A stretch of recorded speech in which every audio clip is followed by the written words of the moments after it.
Hey, how's it going, guys? So we're back with another Star Citizen video. If you're new channel, welcome. This literally came out about 10 minutes ago, and when I saw it, I was like, no. Let's put these on, set up the mic. All right, let's begin. So it's Star Citizen, the IAE show, episode 2.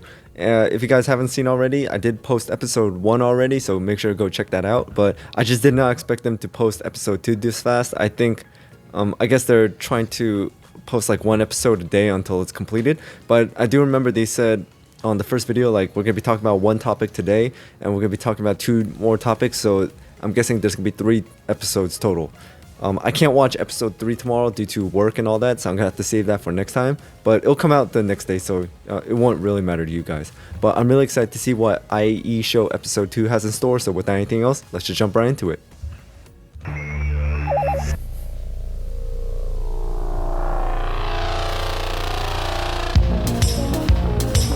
Whoa, what is that? Oh, is that the Mirai? Space Wolf. Oh, it is.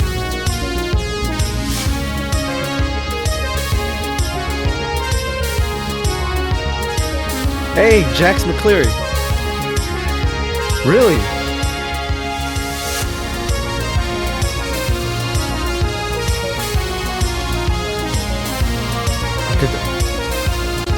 Wait.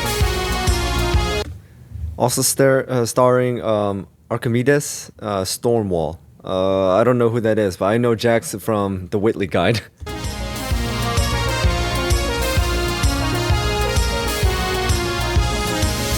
Is that Jimmy? Jimmy!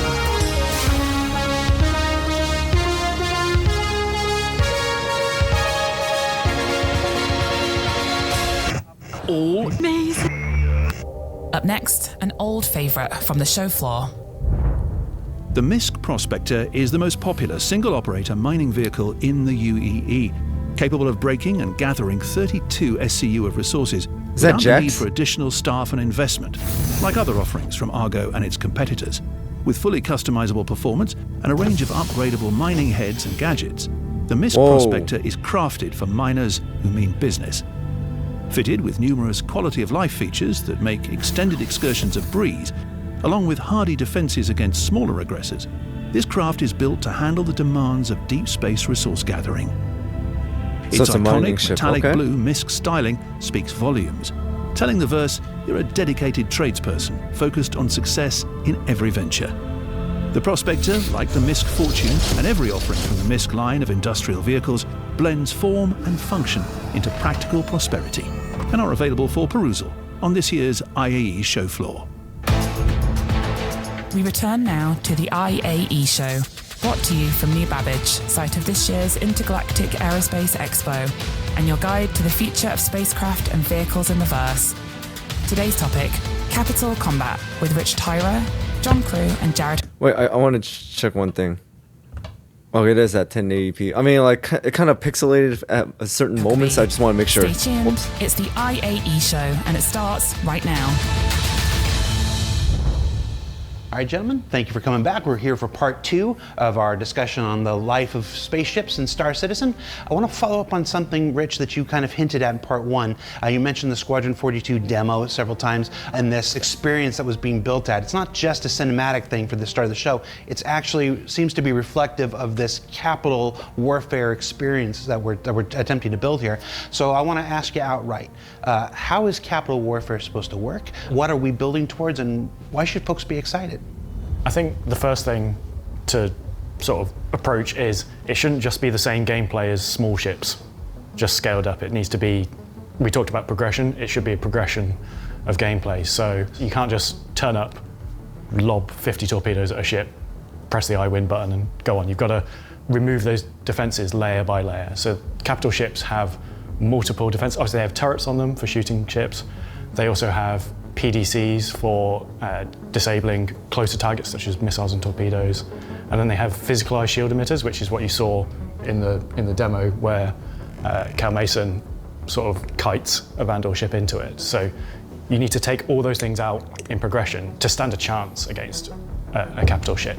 So it's not just a brute force thing. I know a lot of folks are imagining just coming in with an A2 and dropping a Moab on top of an Idris or something like this. It sounds like there's a puzzle to be solved here. Is that how you would say it, Rich? Ultimately, capital ship warfare should be a puzzle that you have to figure out.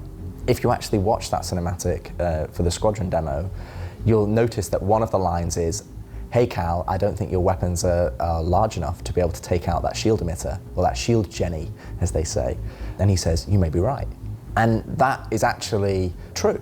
You shouldn't be able to turn up with small ships and small caliber weapons against a huge capital ship. And it's what we touched on in part one in terms of the physicalized nature of the damage.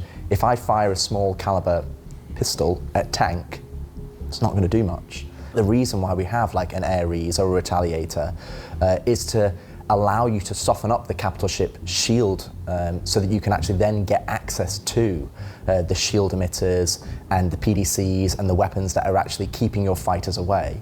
And the way that the shield faces work is that they're underpinned by physicalized shield emitters, which are then connected to the core shield generator, or in large capital ships might have multiple shield generators. So ultimately, your first foray should be like, okay, which shield face are we going to try and soften up and dampen to weaken it, to be able to then send in our a squad of fighters to be able to target certain shield emitters, another squad to be able to target the PDCs, or in case if you're taking a much larger ship. This kind of makes me think back on the Squadron 42 gameplay demo, because I do remember they had like much bigger ships like target certain things like the turrets and shield generators or things like that, and then Henry Cavill.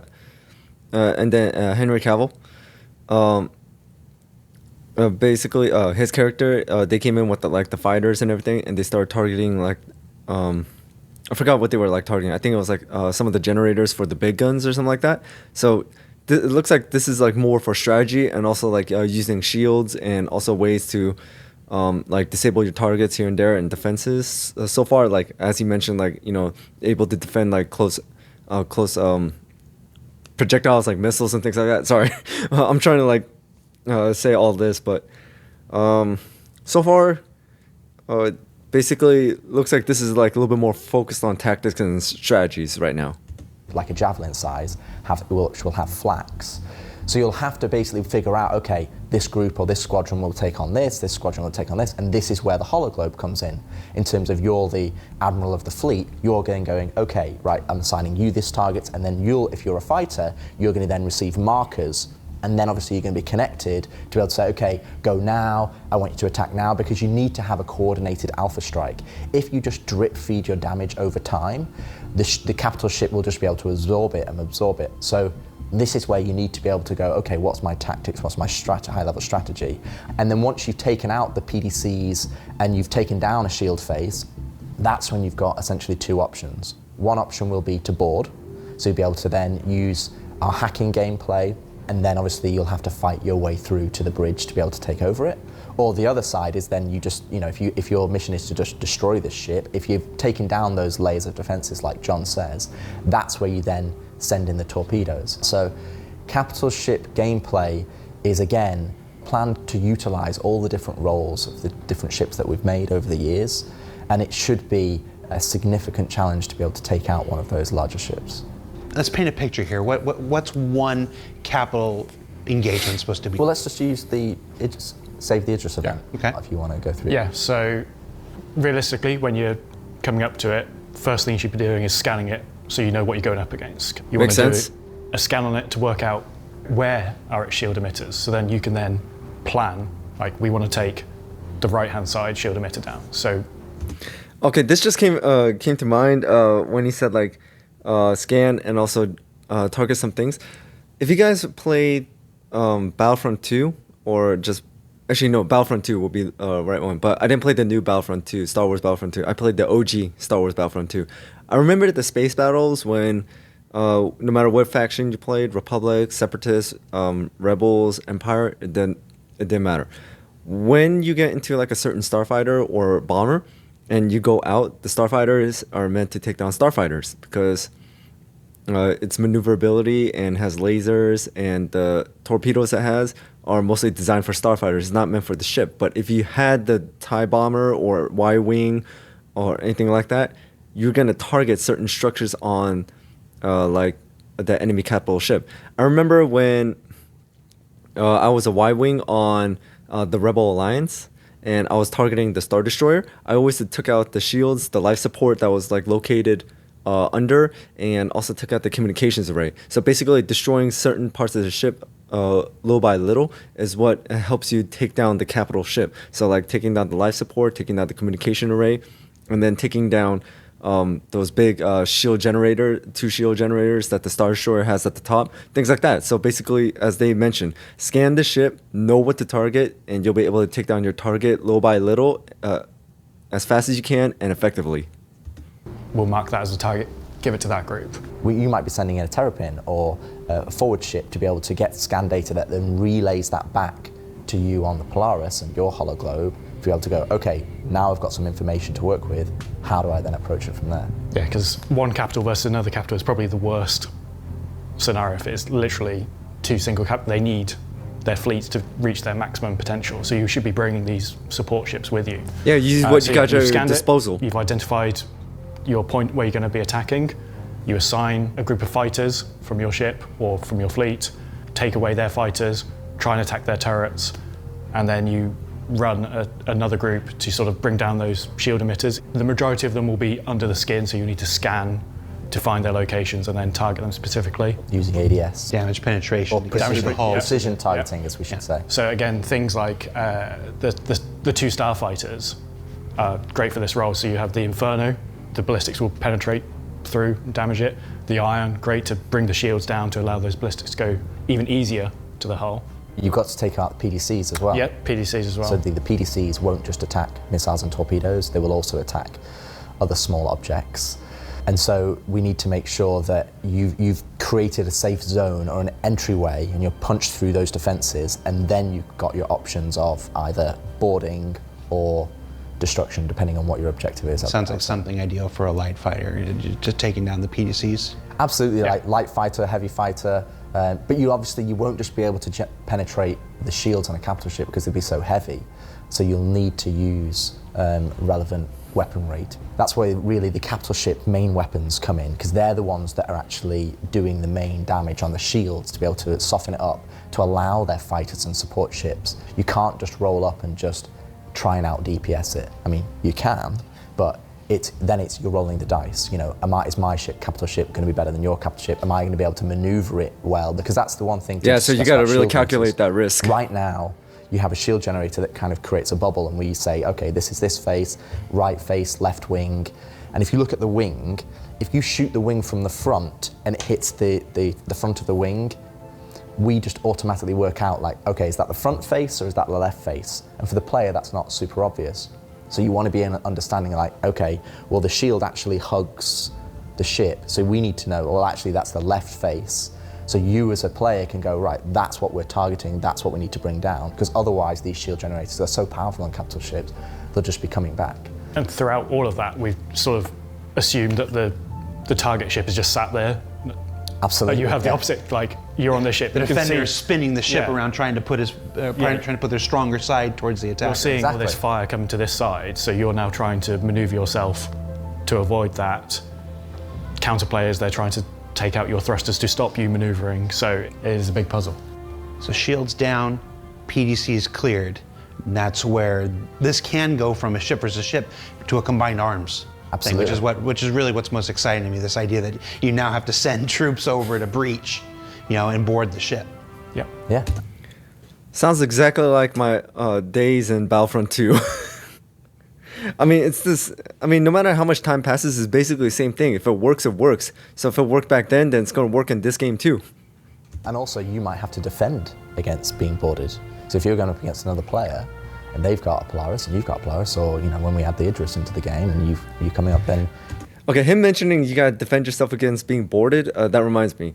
So I played, I remember playing split screen on Battlefront 2 with my buddy when he came over on my PlayStation 2. I remember that I played as the Republic, and he played as the Separatist. And I swear to God, this is always his favorite tactic. He plays as one of the Separatist like droid Marines, and he gets into the droid gunship. And then at that, he just takes it, and no matter how many times he gets hit, he just keeps on going into my hangar, and just like gets down, and then and then he just like wreaks havoc from the inside while I'm like out there in space trying to like bomb certain parts of his ship from the outside. So I was like, bro, that is crazy. So that was his favorite tactic. He always likes to board the gunship and go straight into the enemy's hangar and stay in there and just wreak havoc from the inside. You're going to have different mixes of gameplay when you're fighting over whether it's resources, station warfare, all the things that we've discussed previously. We've not really got to endgame yet. We're still really at mid-game. Endgame is fleet battles and being able to utilize these large ships, and then that comes back to TTD if you do lose, or you need salvage, or you need repair, or you need to rescue the people that are still on the ship. These types of battles, these types of combat add and are underpinned by so much more gameplay than what we've just discussed today. And I think that's where it starts to connect the loops. All right, so that's just a little bit about Capital Warfare. Thank you so much for sharing. Our viewers are going to be incredibly excited about that. The Polaris obviously makes its debut at this year's IAE, and while these systems are still in development and will continue to come out in 2025 and beyond, just having this vision intact here, people will be able to judge decisions that come in subsequent releases against the direction that we're going to. So thank you so much. Up next, I have to have a very uncomfortable conversation with Rich. He's a player in my D&D group, and he's been a little too min-maxy. So, Rich, let's talk about this, shall we? Absolutely. Here we go. Classic returns. So today on Lore Makers, we're going to talk about Henry Brown, an exciting inventor who, in 1886, filed a patent for one of the most exciting inventions of all time, the file cabinet. So it turns out that in North America, most of the melons that people think are cantaloupes are actually a different varietal of muskmelons. With the story of the star system with the richest history in the UEE. It started out as a private detective agency called Pinkertons, and not many people know this, but the Pinkertons actually became the foundation for the U.S. Secret Service. And so The first time I heard the word Pinkertons, because I didn't really know about them, was Red Dead Redemption 2. And I was like, Pinkertons. I was like, is this real or things like that? And then I looked it up, and yeah, they were real. But to be honest, when he said they were the foundation for the U.S. Secret Service, to be honest, when I first heard about the Pinkertons and the way they acted and things like that, I thought they were going to be the foundation for the United States Federal Bureau of Investigation, the FBI. But never mind. So then in order to sell more dictionaries, they changed a lot of the spellings of the word from the original British English into new American spellings. The system they said couldn't be covered in just one episode. In Arthurian legend, the wizard Merlin actually had an owl named Archimedes. And so then with the radiation I didn't know that. powering its core, it sort of rose out of the ocean and started destroying the city. They were right. You see, the founding fathers never intended for us to have Wi-Fi. Now, the Colonel wasn't actually from Kentucky. This summer, the Lore Makers return. And that is how you get out of jury duty. And so they needed a product that would leave their hair silky and smooth. That was called conditioner. With a Oh new my God. 365-part series. So they were never actually lost. The island was purgatory. Since he was coming from a comedic background, not a lot of people thought Michael Keaton could pull off the part. Lore Makers Guide to the Galaxy. Welcome to Earth Edition. Nothing you want to know, everything you need to know. So at the end of the day, down to brass tacks, there is nothing better than a breakfast burrito. I don't care what the breakfast taco lobby Oh, says. yeah. And so then they looked at the baby and they said, your name will be Chris. The RSI Polaris arrives on day 5 Oh of my this God. year's expo. And instead of asking those who built it what it's supposed to be like, we went to the folks who know these vehicles inside and out, the testers dedicated to putting power through its paces. We return now to the premiere of Pew Pew with the Polaris, presently in progress. The torpedoes are very interesting anyway. They're bespoke for the ship. It's the first time? Yeah, first time S10. But they are massive. Yes. I think they do twice the damage of a size 9, which is crazy. Yeah, it's ridiculous. Move slow, but they're cool. Yeah. Especially when they hit. They're big, slow missiles. Might need changing, but we did do jousting with it during the PT. And Jousting battleships. they were just coming at each other and you just see them fire off, and it's awesome. Good for a battle, for sure. All at once, they come one after. Yeah, they're slightly staggered, so you get like 1, 2. Oh yeah, But a lot of you guys have been saying in my Polaris reaction video, you guys are saying like this is like your favorite ship and all that, and I mean, it was really good to hear your guys' like opinions and comments and things about like the ships that I've been reviewing as well. So it's really good to hear. So thank you guys for sharing your thoughts. I just want to say that. But there are 4 separate tubes. It's not like when you have it on the Talia, when you have it on the Eclipse. It means you get to appreciate every single one that comes. Yeah, exactly. Plus, you get 28 of them. Yeah. Which is... It's a lot. Yeah. You can do a lot of damage in a Polaris, let's put it that way. With 28 torpedoes, yeah. And the revolving barrel that they're in, that's pretty cool. Yeah, and you can see them when you're in the torpedo room. You can like see them get loaded into the racks. Yeah. Yeah, that was a cool addition. addition. There's like glass in front of it. Looks really sick when the torpedo like rolls into it. The chin turret on the front, they now have bespoke guns on. Yeah. They're now, I think, size 6, when they were previously size 5, but they're completely bespoke to the Polaris. We basically made it as big as we could so that you could still see out of it. And the top man turret, I think, are now quad size 4. Are they repeaters? Or they're laser. Is it the ones on the side that have cannons? The chin turret is ballistic. You also have 2 remote turrets. Yeah, one of them is just like repeaters and one of them is missiles at the back. Which you get plenty of ammo for. Yeah, those are your 2 support seats in the bridge as well. So you're like in the like command deck. I think it's the most guns. Man, the Polaris is just a flying fortress at the minute. Is it not challenging like with the Hammerhead? The Hammerhead is going to be close, I think. Yeah. But it's a similar experience, but with bigger guns. If you have a full crew, Yeah. you're going to do an awful lot of damage. Well, you also make use of them when you got smaller ships swarming around. Yeah, 100%. Having all the turrets around the ship really helps with that. Not that they can do much damage to you anyway, because obviously. True. Strong shields on the ship. It's going to be probably the strongest fighting ship we've got, like combat ship we've got. They're pretty awesome. Yeah. It essentially means if you're getting fired by missiles, the guys that you've got on your I mean, the turrets don't have shooting to looks worry really about them. cool. You can sort of leave those to the PDCs and let the people in turrets shoot the actual ships that are shooting you. Yeah. Won't hit everything, but you've still got your usual countermeasures. It's just you've got extra capo buffer. measures as well. Oh, right. Oh yeah, flares. Massive. Yes, I've seen the smoke screen that comes out. Yeah, and you can stack them because they're bigger anyway. If you stack a few of the flares up and then set them off at once, it's like a fireworks display. It's crazy. But yeah, the PDCs, when we did the first like implementation of it, and I was testing it with Chris Danks, who's the designer, and like seeing the first time a missile locks, and then they immediately like sit up, turn, and then as it hits, they start firing. It's pretty awesome. That's really cool. They do only work if a missile is locked on. So if someone has missile lock, then the PDCs will work because that's how they function. Yeah. But if someone's just dumbfiring missiles or torpedoes at you, they won't see it. People have to get really good at dumbfire missiles. They might have to. I mean, it's a big target, so I wouldn't worry too much. So yeah, guys, that's our review of the RSI Polaris. We hope you guys enjoyed. Wait, guys, we need to talk about all the 6 toilets.